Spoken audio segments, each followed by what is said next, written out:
Hello everyone, I'm George from Ireland. So I'm on Fitzmaurice Place in London, and behind me is the house where Harry Gordon Selfridge lived in 1921 to 29. So look at the dimensions of the place. A Prime Minister, the Marquis of Lansdowne, previously lived here, inhabited this place, and it's now the Lansdowne Club, private members club. I was once a member of it. It's got a swimming pool in the basement. The only private members club in London, I think, that has that. Anyway, back to Selfridge. He's the subject of this video. So he was born in the United States in 1858 to a family of distant British extraction.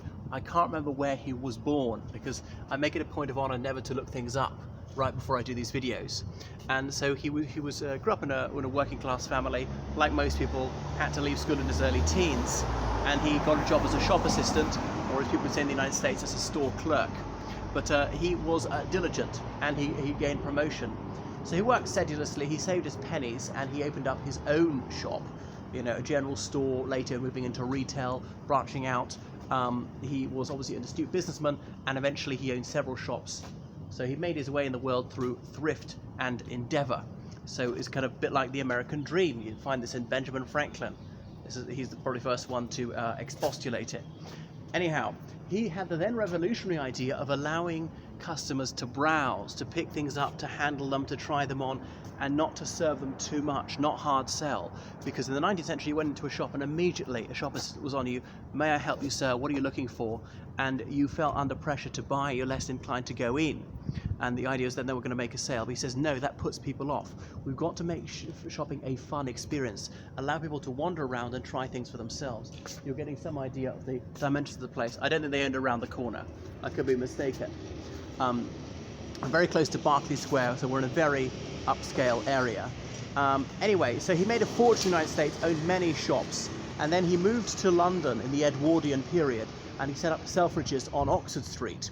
And so he introduced shopping as we know it to the United Kingdom, allowing people to roam around as they pleased and handle items and try them on, and not to be too strongly served. Have fewer shop assistants, which also saved money.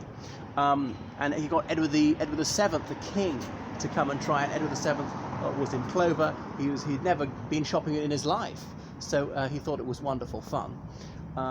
Anyway, so the First World War came along, and his business model wasn't quite working. People were a bit more conservative in their shopping habits. But they made it through the First World War. People had less of a disposable income into the 1920s, and again his business was making a profit, but not much. It wasn't the rip-roaring success he thought it would be.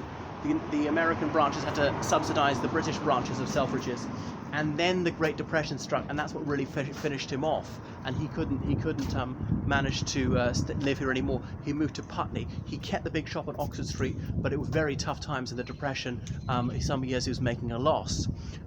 Anyway, he died in Putney in 1947 in rather straitened circumstances. His business hadn't quite gone bust.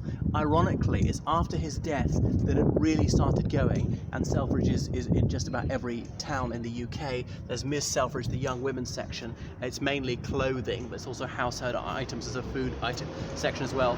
So it's about 2005, a drama came out about him when he was here, and I went to the theatre, and he was mercilessly lampooned in the theatre. An actor who bore a passing resemblance to him, imitating his mannerisms, his accent, his speech pattern, and so on. But they didn't call him Harry Gordon Selfridge. They slightly amended it to a similar name, which is unmistakable, like Henry Gabriel Selfish, or something like that. All right, so that is enough about Selfridge. Shall switch it off now. Toodaloo.